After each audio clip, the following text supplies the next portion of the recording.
Radio bush doctor Mukesh गंभीर आज आपको एक ऐसे विषय से रूबरू कराने जा रहे हैं जिसकी आकांक्षा, जिसकी तलाश हम सबको रहती है और हर एज पे रहती है। तो आप समझ सकते हैं कि वो ऐसा कौन सा विषय है जिसके लिए हर उम्र के लोग चाहते हैं कि उनकी ये इच्छा, ये तलाश पूरी हो। एज यूजुअल हमारे पास डॉक्टर पंकज गुप्ता उपस्थित हैं और काउंसलिंग का कार्य अपने क्षेत्र में कर रहे हैं।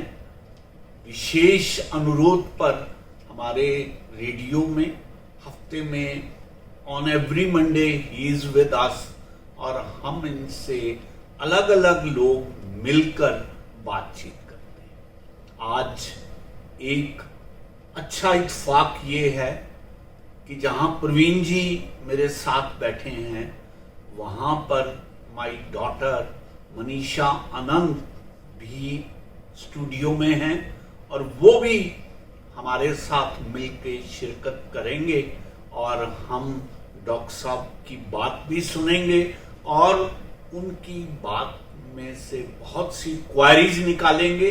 वो क्वारीज कहने को हम पुटअप करेंगे, लेकिन आप देखेंगे वो वही क्वारीज हैं जो आपके जहन में भी उभरती हैं। तो आइए डॉक्टर साहब का खैर मकदम करते हुए आज के विषय पर डॉक्टर साहब की बात सुनते हैं। जी,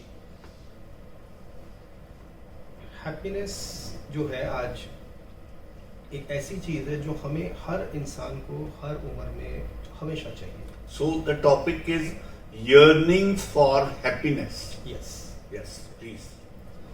हम देखें हमारी जो ज़रूरतें हैं हर एज के हिसाब से हमारी ज़रूरतें अलग होती चली जाती हैं। एक छोटे बच्चे के लिए ज़रूरत अलग है, या जैसे ही जवान होता है उसकी ज़रूरतें अलग हैं, बड़ा हो जाता है उसकी ज़रूरतें अलग हैं।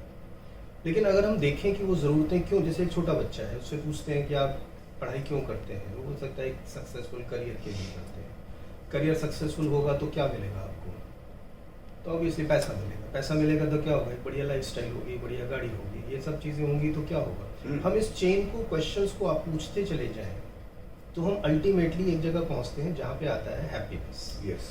अब अगर इस सवाल को और आगे लेके चलते हैं कि हैप्पीनेस मिलेगी तो क्या मिलेगा, तो इसका फिर किसी के पास कोई जवाब नहीं है। इसका मतलब ये बोल सकते हैं कि all paths they lead to only one common destination, that is happiness. Yes. I remember I was doing this one programme in one school. तो वहाँ पे एक टीचर्स मैंने पूछा कि आप क्या चाहते हैं, लेट अस सी, और वही आज आपको मिल जाएगा। तो उन्होंने बोला हमें जो है ना एक बढ़िया मेट चाहिए क्योंकि आज हस्बैंड बढ़िया हो ना हो, मेट बढ़िया होनी जरूरी है। ठीक है। तो एक मेट बढ़िया हो, एंड देन वहां से जब हम लोगों ने स्टार्ट किया कि मेट बढ़िया होगी तो क्या होगा, कंफर्ट होगा, खाना मिलेगा। घूम के हम कोई भी सवाल हम पूछें उसके ऊपर हम ये, अगर हम उसको कॉन्टिन्यूअस बढ़ाते जाते हैं तो हम सब एक ही जगह पहुंचते हैं, वो हमारी नीड है हैप्पीनेस। यस। अगर आप उस पर सवाल खड़ा करते हैं कि हैप्पीनेस क्यों चाहिए, तो फिर हमारे पास आंसर नहीं होता। हैप्पीनेस क्यों चाहिए, वो तो it means that is the end that we are all looking for. So what I say, whatever we do, चाहे हमें अच्छी हेल्थ चाहिए, अच्छा करियर चाहिए, अच्छा पार्टनर चाहिए, अच्छे पैसे चाहिए, पिकनिक, बढ़िया खाना, anything that we need in our life, it is basically we need only happiness. Doctor, एक मैं छोटा सा सवाल, can you define happiness? What is exact happiness? Because it varies from time to time. If like maid मिल गई, she is happy, इसके बाद फिर कुछ और हो जाएगी। What is exactly definition of happiness?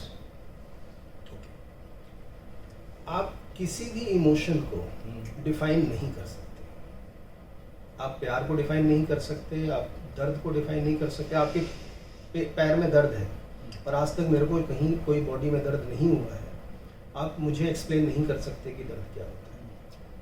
अगर आपने प्यार किया है और मैंने प्यार नहीं किया तो आप मुझे एक्सप्लेन नहीं कर सकते कि प्यार क्या है। मैं हमेशा बोलता हूँ लाइफ में बहुत सारी चीज़ें ऐसी हैं जो जीना बहुत आसान है।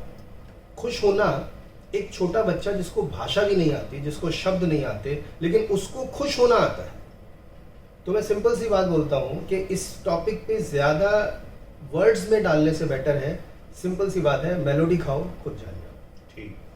डॉक्टर साहब, आपने जो बात कही, मेरे को एक उदाहरण याद आता है कि जब सिकंदर दुनिया को फतेह करने के लिए निकला जी, तो उसने यूनान में एक भिखारी जो कि समुद्र के किनारे बैठा धूप सेक रहा था, उससे ये कहा कि क्या कर रहे हो, चलो मेरे साथ, मैं दुनिया फतेह करने के लिए निकल रहा हूं।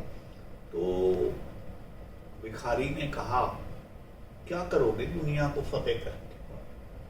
उसने कहा, दुनिया पे राज करूंगा, क्या पूछ रहे हो तुम, और जब राज होगा तो मैं खुश रहूंगा, और मेरे से बढ़कर खुशहाल कौन हो सकता है? तो कहते हैं कि भिखारी ने सिकंदर से कहा, एक तो तुम एक तरफ हो जाओ, मेरे ऊपर जो धूप पड़ रही है उसको तुम रोक रहे, एक।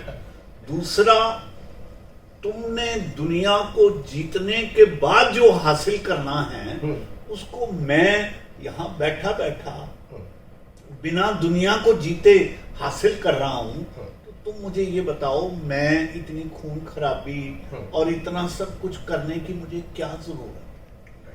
तो आपके पहले वक्तव्य से सहमत होते हुए मैं ये कहता हूं कि हालांकि हैप्पीनेस बड़ी रिलेटिव चीज है, सिकंदर के लिए दुनिया फतेह करना खुशी की बात है, हैप्पीनेस है, भिखारी के लिए मस्ती में बैठना, धूप सेवन करना और समुद्र के किनारे रेत पर लेटना उसके लिए खुशी की बात है। तो हालांकि ये सब कुछ सबके लिए रिलेटिव है, इसके बावजूद भी मैं सहमत हूं आपकी बात से कि अंततः हर व्यक्ति जिस भी अवस्था में है वो तलाश में है। डॉक्टर साहब, अंग्रेजी में एक कहावत कही जाती है कि we look before and after and pine for what is not. हालांकि ये कोई बहुत पॉजिटिव वक्तव्य नहीं है, हाँ। लेकिन इसके बावजूद हम, जैसे मिस्टर प्रवीण कह रहे थे कि भाई एक चीज को हम प्राप्त करते हैं, उसके बाद इमीडिएटली हमारी व्यवस्था, भीतरी व्यवस्था कुछ ऐसी है कि हम शुरू हो जाते हैं एक नई सोच, एक नई तलाश में कि भाई और क्या कुछ ऐसा हासिल करें कि हमें प्रसन्नता मिल जाए। मैं एक आध्यात्मिक बात करके फिर अपनी बात को विराम देता हूं। इसका हल जो हमें समझ आया वो ये है कि छोड़ बाहर को और मन को देख, और भीतर है जो धन को देख, क्यों भटके है मंदिर मस्जिद, अपने भीतर फन को देख, अपने भीतर फन को देख। तो डॉक्टर साहब, with due regards to you, अंततः दुनियावी चीजों को पाना ऐसे ही है जैसे बिना तले की बाल्टी में पानी भर के कुएं से निकालना है। अभी बाल्टी कुएं से निकलती नहीं है कि फिर खाली हो जाती है। ये मन रूपी जो बाल्टी है ये कभी नहीं भरती, और इसको हमेशा तलाश रहती है नए जल की, नए भराव की। लेकिन इसका मतलब ये भी नहीं है कि आदमी इनको भरे ना और एक बारी खाली हो जाए तो प्रयास छोड़ दे। तो मुझे ये लगता है ये एक ऐसा क्रम है जो जीवन भर चलता रहता है और चलता रहना भी चाहिए, मेरा ये मानना। जी, एक दो बातें और कवर करते हैं जो आपने कहा है। उसमें मैं ये बोलता हूँ, जैसे खुशी, जैसे मैंने कहा कि हैप्पीनेस जो है वो हमारा एक स्टेट है एग्जिस्टेंस का। एक बच्चा जो है बिना खुशी को जाने खुश रह सकता है, जैसे जैसे बड़ा होता है वो खुश नहीं हो पाता। अब हम उसको समझे तो कुछ चीज़ें ऐसी होती हैं जिसको हम भाषा में तो ठीक लगता है, लेकिन करने की बात करते हैं तो हमें उसके उल्टे के साथ काम करना पड़ता है। जैसे एग्जाम्पल मैं कहूँ कि मुझे यहाँ पर अंधेरा लाना है, अब अंधेरा लाने के लिए आप अंधेरे के साथ कुछ नहीं करेंगे, आपको लाइट के को ही ऑन या ऑफ करना पड़ेगा, राइट। इसी तरह से खुशी है। अब खुशी को अगर हम देखें तो क्या क्या चीज़ें हैं, आपका क्वेश्चन यह हो सकता है कि कैसे वो जो एक बच्चा जब पैदा होता है खुशी से भरा हुआ है और कैसे बढ़ते बढ़ते उसकी खुशी धीरे धीरे कम हो जाती है। तो I would say that is the right question जिसको हम सही तरीके से एड्रेस कर पाएंगे। मेरे हिसाब से डॉक्टर साहब हैप्पीनेस से बेटर जो वर्ड व्हाट आई मेरे जैसे दिमाग में आया satisfaction. If you are satisfied with somebody something, if you are satisfied with your career, if you are satisfied with your family, you achieve happiness. First you have to earn for satisfaction. आप कुछ बताएं? नहीं uncle, actually it's like this कि हम जब happiness के बारे में बात करते हैं तो as Dad rightly said, it's a very relative term, right? For me, a very small thing like getting up in the morning and having a cup of tea in my lawn is happiness. उसके beyond मेरे लिए कोई खुशी नहीं है, लेकिन ये हर किसी की डेफिनेशन नहीं हो सकती, राइट? सो जब हम कहते हैं सेटिस्फैक्शन, तो सेटिस्फैक्शन लेवल हमारे ही चेंज होते रहते हैं। द प्रॉब्लम इज दैट, तो I think when you talk about yearning for happiness, one of the very important thing is that you have to create a mindset for happiness, wherein I tell every day, so जब हम सुबह उठते हैं and we are breathing, this is a reason to celebrate, you are alive. वो कहते हैं ना कि आपको अगर अपनी लाइफ में इस बात की चिंता नहीं, मतलब इस बात की आपने कभी सोचा नहीं कि इतनी छोटी सी चीज की आप सुबह ब्रीथ कर रहे हो, इसके लिए भी you need to have a gratitude. तो सिर्फ कुछ घंटे के लिए किसी आईसीयू वार्ड में चक्कर लगा के आइए, तो आपको लगेगा कि अंदर जो लोग लेटे हुए हैं वो तो इस बात के लिए वो कर रहे हैं कि उनको वो एक सांस मिल जाए, और इस सांस को ही हम इतना टेकन फॉर ग्रांटेड लेते हैं। तो जब हमारे पास इतनी बड़ी चीज है कि वी आर अलाइव, तो that is the reason for happiness. लेकिन उन सब चीजों को समझने के लिए एक बहुत इंपॉर्टेंट चीज जो हमें समझनी चाहिए वो ये है कि हमें हैप्पीनेस को ये नहीं करना चाहिए कि अगर हमें ये मिल जाएगा तो मैं खुश होऊंगा, क्योंकि वो तो कभी होगा ही नहीं। क्योंकि जब ये मिलेगा तो हमें कुछ और चाहिएगा, जब कुछ और चाहिएगा तो हमें कुछ और चाहिएगा। तो पहली बात हमें ये करनी चाहिए कि जो भी चीज हमारे पास है, let's have gratitude for that. And when I feel that the moment you have a feeling of gratitude and you have that feeling that you know you have it with you, right, that gives you so much of happiness. मतलब एक दिन आप खाना एक skip करके देखिए तो वो खाना ही आपके लिए, खाना जब आपको मिलेगा तो वही आपका हैप्पीनेस का कारण बन जाएगा, right? Dr. Sir, endorsing her viewpoint, I happened to hear one story that one billionaire of America got heart trouble, went to the hospital. He was operated upon. Doctor gave him a very heavy bill, say of 10 lakhs of rupees. That old man said, 10 lakhs? He said, if it is on the higher side, we can reduce it. He said, no. What I am thinking कि आपने एक दिन मेरे दिल को संभाला और 10 लाख का बिल पकड़ा दिया, वो खुदा जो अब तक मेरा दिल संभाले बैठा था, मैंने तो इसका कोई बिल उसका अदा किया ही नहीं। So point is this that at times, as she mentioned, that once when you know that what you possess is worth lakhs of rupees, rather at times you cannot purchase with this worldly money, it is so costly, and once you start realizing its importance, that moment remains a moment of happiness. किसी लंगड़े को आप टांग पुनः देने की बात कर, उसके हैप्पीनेस को इमेजिन करो। किसी बांझ औरत को बच्चे की उम्मीद दिलवाइए, उसके आनंद की अनुभूति को महसूस करिए। Like that so many things, you know. Once we say all these things, then frankly speaking, I am reminded of one of my रुबाई कि तेरे सजदे में सर को नवाऊं तो क्यों ना नवाऊं, और तेरे सजदे में गीत गाऊं तो क्यों ना गाऊं, तूने भी तो झोलियां भर भर के नवाजा है मुझको, फिर तू ही बता तेरे सजदे में सर को झुकाऊं तो क्यों ना झुकाऊं। तो डॉक्टर साहब, मेरा ये मानना है, happiness is comparatively relative situation. आप जब उस चीज से रूबरू होते हैं तभी आप उसकी अहमियत को समझते हैं और उसके लिए फिर आप पाइन करते हैं। या जो आप खो देते हैं, Yes. then you realize the Yeah. importance of that happiness Yes. which you had achieved. या पर मुझे ये लगता है अंकल कि हम उस खोने का इंतजार क्यों करें, हम उस चीज को उसी वक्त क्यों नहीं एंजॉय करें जब वो आज हमारे पास है, राइट। तो when we talk about yearning for happiness, let's talk about living every moment. Yes. That is what defines happiness. Because you अगर don't मैं have यहाँ पे बैठ के control. ये सोचूं कि मुझे कल कुछ ऐसा काम करने जाना है जो मुझे कल वो हैप्पीनेस देगा, तो मेरा आज का मोमेंट तो गया ना।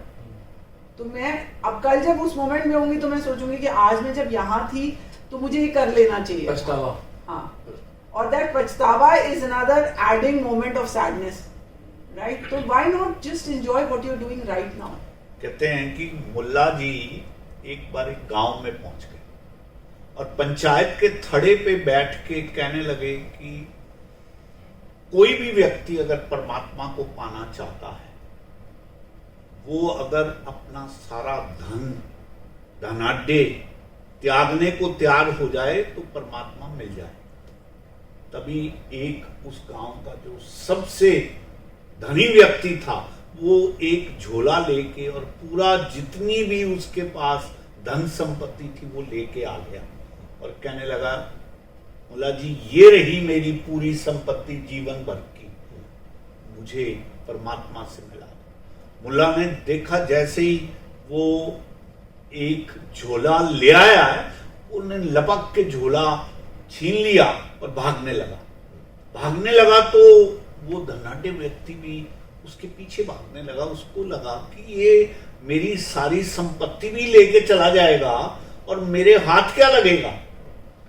सुबह से शाम तक मुल्ला उसको भगाता रहा और अंत में शाम को उसी थड़े पे ले आया जहां से उसने भागना शुरू किया और कहा, कैसे लग रहा है?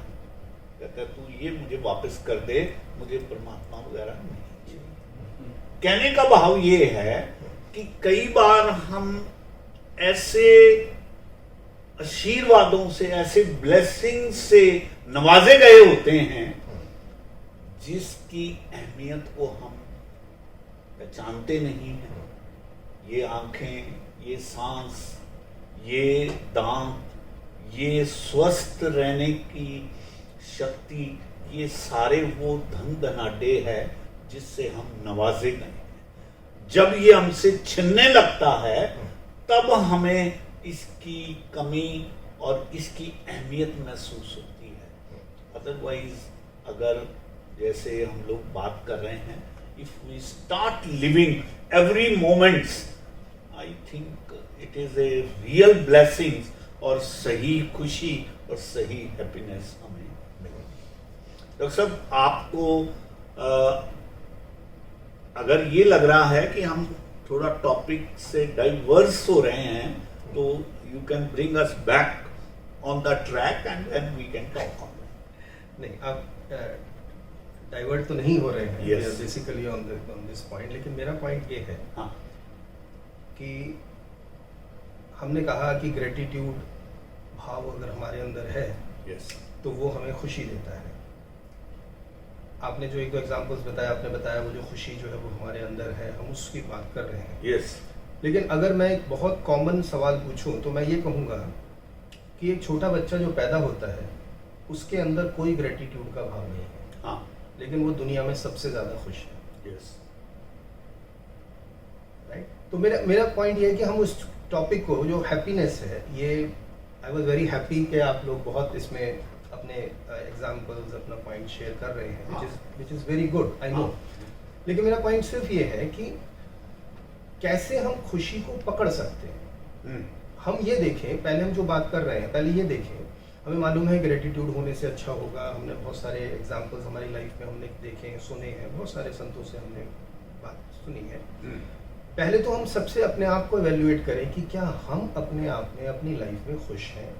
इन जो चैलेंजेस हमारे साथ हैं, अगर हम उन चीज़ों से खुद ही इम्प्लीमेंट नहीं कर पा रहे हैं, तो सवाल ये आता है कि उसको इम्प्लीमेंट करना जो है वो बहुत ज़्यादा इम्पोर्टेंट। जैसे हम बोलते हैं, जैसे आपने कहा कि जो चीज़ हमारे पास है हम उसके लिए भी धन्यवाद भाव से भर सकते हैं। आज एक सांस जो हमारे पास आ रही है, वो सांस जो है वो आईसीयू में जाके आप देख लीजिए, वो एक इंसान जो है वो बेचारा एक सांस के लिए ही तरस रहा है और उसके लिए वही खुशी का कारण है। लेकिन हम ऐसा कर क्यों नहीं पाते हैं कि हम उस ग्रेटिट्यूड के भाव से क्यों नहीं भर पाते? क्यों हमें बार बार अपने आप को, औरों को ये रिमाइंड कराना पड़ता है कि ग्रेटिट्यूड से खुशी आती? क्या हमारे अंदर ग्रेटिट्यूड है और क्या हम खुश हैं? सबसे पहले तो ये एक बहुत इंपॉर्टेंट चीज़ है, क्योंकि मेरे गुरु एक बहुत बढ़िया बात बोलते हैं। वो कहते हैं कि जमीन से जो हो परे परे उसे आसमां पे छोड़ दे। जमीन से जो हो परे परे उसे आसमां पे छोड़ दे। जो जमीन पे हो, जो जमीन का हो, मुझे उस खुदा की तलाश है। बहुत ब्यूटीफुल, बहुत खूब।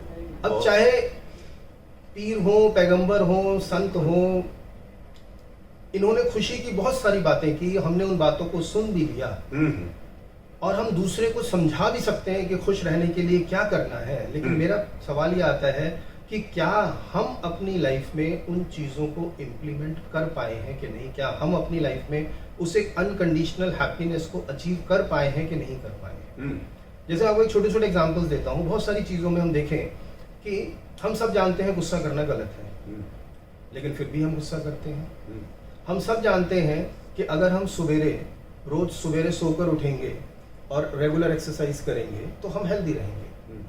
लेकिन सबसे पहला क्राइम जो हम करते हैं वो ये है कि हम अपने अलार्म को स्नूज करते हैं। यानी हर रात हम ये सोचकर सोते हैं कि मुझे अगले दिन सवेरे उठना है, वॉक करनी है, एक्सरसाइज करनी है।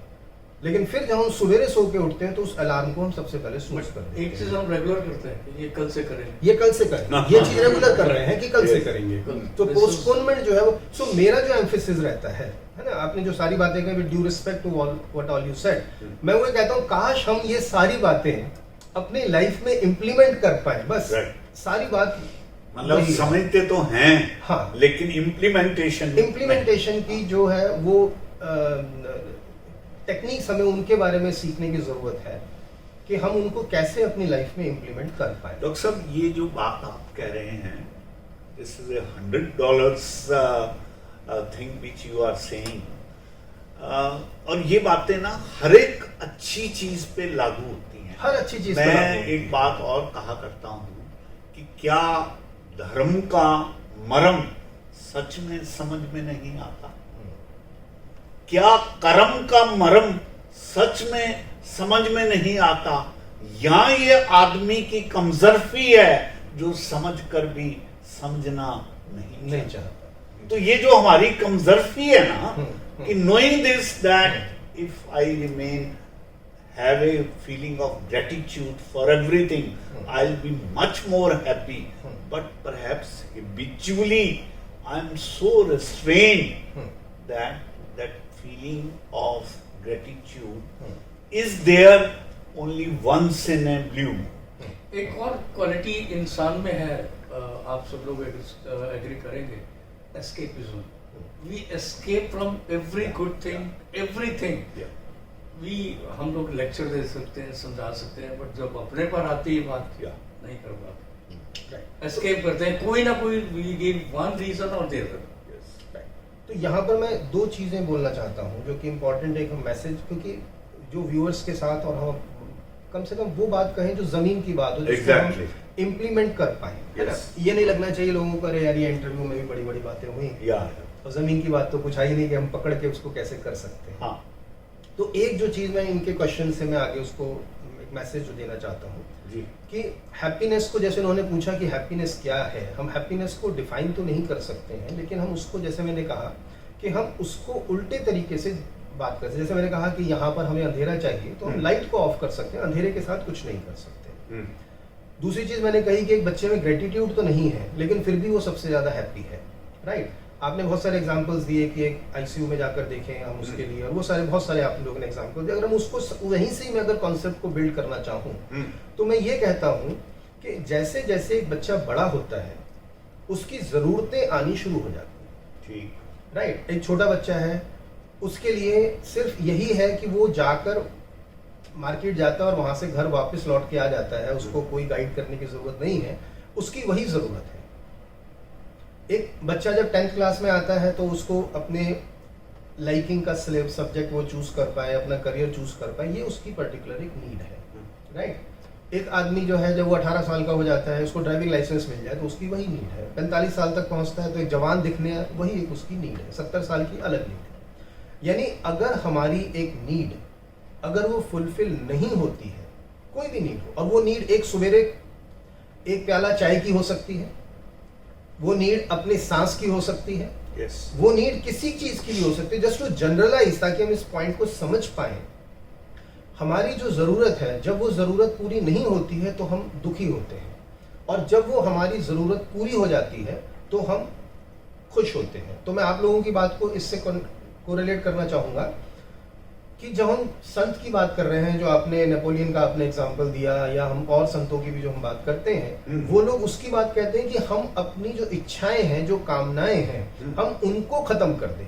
Yes. अगर हम अपनी एक्सपेक्टेशंस को ही ड्रॉप कर देते हैं तो फिर जो भी होता है हमारे लिए वो एक्सेप्टेबल है। लेकिन एज अ काउंसलर, yes. मैं जिन लोगों के साथ काम करता हूं और जिन लोगों के लिए हम ये प्रोग्राम कर रहे हैं, शायद अभी उन सब की जो क्वेस्ट है वो क्वेस्ट ऑफ एनलाइटनमेंट नहीं है। ठीक है। हम इसी जरूरत के साथ ही हम बढ़ेंगे आगे, राइट। और इन जरूरतों को हम छोड़ भी नहीं सकते। बिल्कुल ठीक है ना। तो सिर्फ पॉइंट ये है, मैं इसमें दो चीज में बोलता हूँ। पहली चीज ये है कि जो हम अपनी एक्सपेक्टेशंस बना रहे हैं, अब हमने जैसे कहा, अगर बहुत जिसमें लास्ट सेशन में मैंने कहा था कि जब बड़ी बड़ी बातें होती हैं ना, उनको लोग गलत तरीके से ले जाना बड़ा आसान होता है। अभी हमने बोला एक्सपेक्टेशंस ड्रॉप कर दो, तो मैं आपको एक एग्जांपल देता हूँ। हमारा बच्चा सपोज 10th क्लास में पढ़ता है और उसके 80% मार्क्स आते हैं। वो दुखी इसलिए है क्योंकि उसकी एक्सपेक्टेशन है 90% लाने की। उसने ये प्रोग्राम सुन लिया, उसने बोला अरे बोला गया था एक्सपेक्टेशंस कम कर लो, उसने अपनी एक्सपेक्टेशंस ड्रॉप करके 50% कर दी, तो वो खुश तो हो जाएगा। लेकिन क्या हम चाहते हैं कि हमारा बच्चा इस तरीके से खुश हो पाए? सो मेरा पॉइंट यही होता है, हम जितनी भी बड़ी बड़ी बातें करते हैं, हम उनको एक ग्राउंड रियलिटी पे जाकर उसको एवेल्युएट करके देखें, क्या हम अपनी लाइफ में उसको इंप्लीमेंट कर पाएंगे। एक्सपेक्टेशंस ड्रॉप कर दीजिए, क्या हम कर पाएंगे एक्सपेक्टेशंस ड्रॉप? हमारा बच्चा आज एक्सपेक्टेशन ड्रॉप किए ही तो बैठा है। मेरे पास जो चाइल्ड पेरेंट के केसेस आते हैं उसमें ये कहते हैं कि बच्चा पढ़ नहीं रहा। पढ़ नहीं रहा का मतलब क्या है कि उसको मार्क्स लाने हैं, सक्सेसफुल होना है, वो एक्सपेक्टेशन नहीं है, तो उसको तो खुश होना चाहिए, और वो खुश भी है अपने आप में, दुखी तो पेरेंट्स है, राइट। So point is, in practical world that we are living in, हम यहाँ पर ऐसा नहीं सोच सकते कि एक्सपेक्टेशंस को ड्रॉप कर दिया जाए तो हम जिंदगी में जी सकते हैं। तो फिर हम क्या कर सकते हैं? पहली चीज मैं जो हमेशा बोलता हूँ कि अपनी एक्सपेक्टेशंस को फुलफिल करने के लिए आप क्या बेस्ट कर सकते हैं, उसका एफर्ट हर इंसान को करना चाहिए। ठीक। अभी हस्बैंड वाइफ रिलेशनशिप का इशू है, राइट, और वाइफ ये एक्सपेक्ट करने लगे कि ठीक है मुझे तो हस्बैंड को खुश रखना ही नहीं है, शादी बचे बचे नहीं बचे नहीं बचे। अगर सारा समाज इसी तरीके से सोचने लगेगा तो क्या डेवलपमेंट कहां से होगी? सो माय पॉइंट इज कि एक्सपेक्टेशंस गलत, सारी एक्सपेक्टेशंस गलत नहीं, क्योंकि यही एक्सपेक्टेशंस हैं जो हमें ग्रोथ की तरफ लेके जाती हैं। एक इंसान जो हमने सेटिस्फेक्शन की हम बात करते हैं, एक इंसान जो सेटिस्फाइड हो जाता है उसमें ग्रोथ कहां से होगी? द हंगर फॉर मोर, वही तो फाउंडेशन है आदमी की ग्रोथ के लिए, और इसी ग्रोथ की वजह से आदमी दुखी हो जाता है, राइट। सो जो मेरा मैसेज जो है वो पहला तो ये है कि हम अपनी एक्सपेक्टेशंस को फुलफिल करने के लिए जो बेस्ट एफर्ट्स कर सकते हैं उस पर हमारा पहले एम्फेसिस होना चाहिए, नंबर 1। उसके बाद जब हमें ऐसा लगता है कि बहुत सारे एरियाज लाइफ में ऐसे भी आएंगे जहां पे हमारे करने से कुछ नहीं होगा, ऐसी सिचुएशन में फिर हम अपनी उन एक्सपेक्टेशंस को ड्रॉप करें जो कि हम उसमें कुछ एक्शनेबल पॉइंट करने के लिए है ही। तो डॉक्टर साहब, जो आप बात कह रहे हैं, आपके हिसाब से इन सारी बातों का तोड़ क्या है? अगर हमें चंद पंक्तियों में इस बात का निष्कर्ष देना हो तो हम किस तरह से देना चाहें? तो पहले हमें ये समझना कि जो हमारी ज़रूरतें हैं वो ज़रूरतें अगर वो फुलफिल होती हैं तो हमें खुशी देती हैं, अगर वो फुलफिल नहीं होती हैं तो वो हमें दुख देती हैं। और प्रैक्टिकली देखें तो बहुत सारी ज़रूरतें, बहुत सारी हमारी इच्छाएं ऐसी होंगी जो फुलफिल नहीं हो पाती जी। उस सिचुएशन में हम क्या कर सकते हैं? दो चीज़। पहली चीज़, उन इच्छाओं को फुलफिल करने के लिए जो हमारे पास बेस्ट पॉसिबल एफर्ट्स हैं जी। उसको हम करें और वो हमारी पहली प्रायोरिटी होनी चाहिए जी। और अगर उसको करने के बावजूद भी हमारी एक्सपेक्टेशन में इसका रिजल्ट नहीं आता है या हमारे पास कई बार कोई सिचुएशन ही नहीं, जैसे अभी सोचें कि किसी के घर में, अभी मैं 3 दिन पहले ये केस मेरे पास आया था। अब हस्बैंड जो है उनको कैंसर है, ओके। डॉक्टर हैज डिक्लेयर्ड कि वो मैक्सिमम 1 से 1.5 साल तक ही वो जिंदा रह पाएंगे। अब वाइफ जो है वो अलग परेशान, उनको अपना बिजनेस भी देखना है, फिर इमोशनल वो भी चीज़ है। अब मैं उनको यही बोलता हूँ कि अब ये जो 1.5 साल में उनकी डेथ होनी है, ये तो फैक्ट है, दिस इज डिक्लेयर्ड। अब इसको तो चेंज नहीं कर सकता। आपने सारे बेस्ट पॉसिबल ट्रीटमेंट्स करा रखे हैं। अब आपके पास 2 ही ऑप्शन हैं, या तो उस 1.5 साल के अंदर आप जो बेस्ट कर सकते हैं अपने हस्बैंड के लिए वो करें, या फिर वो 1.5 साल बाद मर जाएंगे, नहीं रहेंगे, उनके दुख में, उस परेशानी में आप इस 1.5 साल को नेगेटिवली जिए, जो कि आपके हस्बैंड को और ज्यादा दुख देगा। यही आपके हाथ में चॉइस है। आपके कुछ भी कर देने से उनकी जिंदगी 1-1.5 साल से ज्यादा नहीं होगी। तो मेरा पॉइंट वही आता है कि जहां हम कुछ कर सकते हैं वो हम अपना बेस्ट करें, अपनी एक्सपेक्टेशंस को फुलफिल करने के लिए कोशिश करें, बिल्कुल कोशिश करें। लेकिन फिर ऐसी सिचुएशंस आएंगी कि या तो हमारी कोशिशों के बाद भी हम उनको चेंज नहीं कर पाएंगे रिजल्ट को, या फिर हमारे हाथ में कुछ भी नहीं होगा। ऐसे टाइम में फिर हम उसको एक्सेप्ट करें उन चीजों को। ये दोनों चीजें अगर यूज करते हैं तो आप देखेंगे कि धीरे धीरे आपका जो लाइफ में एक डिग्री ऑफ हैप्पीनेस जो है वो बढ़ना शुरू हो जाता है। निष्कर्षतः आप इस बात पर क्या कहना चाहेंगे जो डॉक्टर साहब ने कही? डॉक्टर साहब की जो मेन बात मैं देख पा रहा हूँ कि जो आप हैप्पीनेस का यार्ड स्टिक आपने देखा है उसके लिए एफर्ट करें। और आई बीइंग मैन जो कि रिलीजियस हूँ थोड़ा सा, सेकंड ऑप्शन इज प्रेयर। आपकी अगर प्रेयर में ताकत है, you will achieve faster, and that can provide you happiness. I feel prayer क्या करती है? Prayer give you strength. कैसे? Give you strength. कैसे? लाइक एक मैंने सोचा हुआ कि आई बिलीव इन मुकेश गंभीर, तो मेरे को लगता है कि if I ask Mukesh Gambhir some suggestion, he will give me best. तो बेसिकली क्या हुआ, जो हमारी नीड थी, जो हमारी जरूरत थी, और उस जरूरत के पूरा न होने की वजह से हम जो इरिटेशन फील कर रहे थे, इस प्रेयरफुल भाव ने हमारे अंदर उस नीड को एक कंसोलेशन दे दिया। तो वही पॉइंट आ जाता है कि वो जो हमारी नीड है, आप उसको कंसोलेशन कह रहे हो, मैं इसको स्ट्रेंथ कहता हूँ। व्हाटएवर कंसोलेशन कहें, होप कहें, स्ट्रेंथ कहें, I call it strength. I doctor, मैं छोटी छोटी चीजों में स्ट्रेंथ ढूंढता हूँ। मैं सोचता हूँ कि आज मेरे को मनीषा मिलेगी, ये काम करेगी, and I really pray for that कि मनीषा मिल जाए, she may solve my this problem. If she meets me, I feel happy about it. कि मेरी prayer, she is like my daughter, but मेरी प्रेयर और यहाँ आ जाती है कि मनीषा मिल जाए, मेरी ये प्रॉब्लम सॉल्व कर देगी। I feel happy, yes, I have been heard. Manisha, आप निष्कर्षतः इस बात पर क्या कहना चाहेंगे? So मेरा ये आप, thank you so much. I think you have really added a lot of value to the concept of yearning for happiness. But I think one of the very important thing that has come out of this discussion is that happiness is something which is within us, right? We have to keep searching for it, and as and when we achieve it, we should feel good about it. Exactly. Right? And efforts should never be diluted. Right? We should all keep on putting our efforts. That is the only thing that is in our hand. Baki result जो भी आएगा, we can only, as Uncle says that he has faith in prayers. So I always say that faith should be louder than your fears. Yes. Right? So it is the emotional anchor. Right? तो अगर हमारे साथ वो faith चाहे मुझे अपने में है या एक God में है या एक personality में है, but if it is giving me strength to be happy and to achieve my efforts, then I should put all my faith into it and live my life in a most fulfilled and potential manner. Dr. Saab, after listening to three of you, I have 2 points to mention, and that too in the form of conclusion. Once Buddha was asked by Anand कि जीवन को किस ढंग से जिया जाए,